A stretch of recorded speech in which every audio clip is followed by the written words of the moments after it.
मनता जाते जाते पुगा उते रहमत थी वयो फर्श खारशत सोहणो सजण अड़ी कहीं के नसीब न इज्जत थी मां घोर पिरिय जे कदमनता जाते जाते पुगा उते रहमत थी वयो फर्श खारशत सोहणो सजण अड़ी कहीं के नसीब न इज्जत थी जह मां मिठड़ो जमियो उन मां मिठीअ जो मान ऊंचो जंहिं मां गोद में मिठड़ो जमियो उन मां मिठीअ जो मान ऊंचो जंहिं दाईअ जे घर पहुता कदम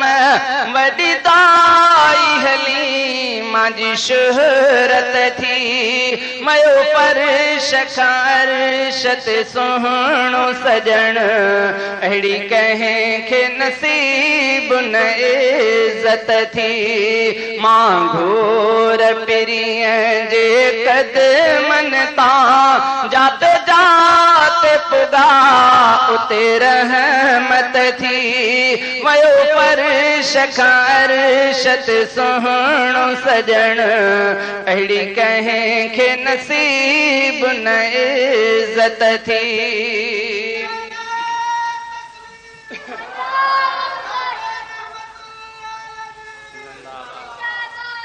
जंहिं शहर में सोहणो जमियो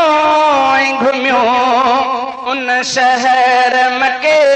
जो शान ॾिसो जंहिं शहर में सोहणो जमियो घुमियो उन शहर मके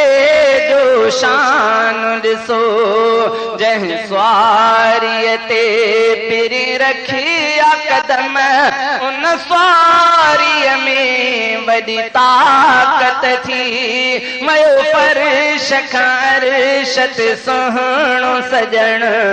अड़ी कहीं के नसीब न इज्जत थी मां घोर पिरिय जे कदमनता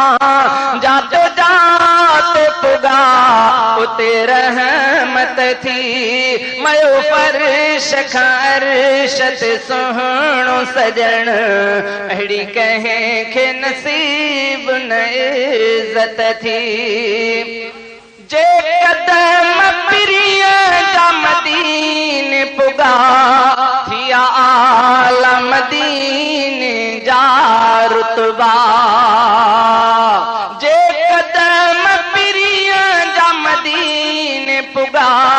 थिया आला मदीने जा रुतबा जे पहुता अयूब जे घर में कदम अयूब जे घर में बरकत थी वयो फर्श खारशत सोहणो सजण अड़ी कहीं के नसीब न इज्जत थी मां घोर पिरिय जे कदमनता जाते जाते पुगा उते रहमत थी मयो फर्श खारशत सोहणो सजण अड़ी कहीं के नसीब न इज्जत थी नारे तकबीर शाने मुस्तफा जे जंग बदर में पहुता कदम रब के डाकया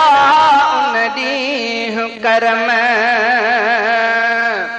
जे जंग बदर में पहुता कदम रब के डाकया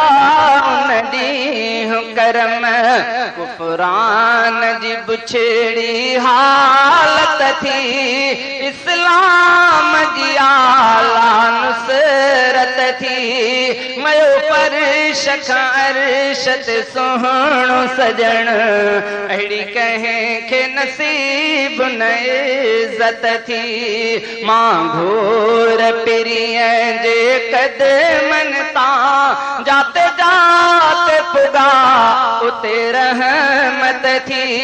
मयो परश खां अरशत सोहणो सजण अहिड़ी कंहिंखे नसीब न इज़त थी।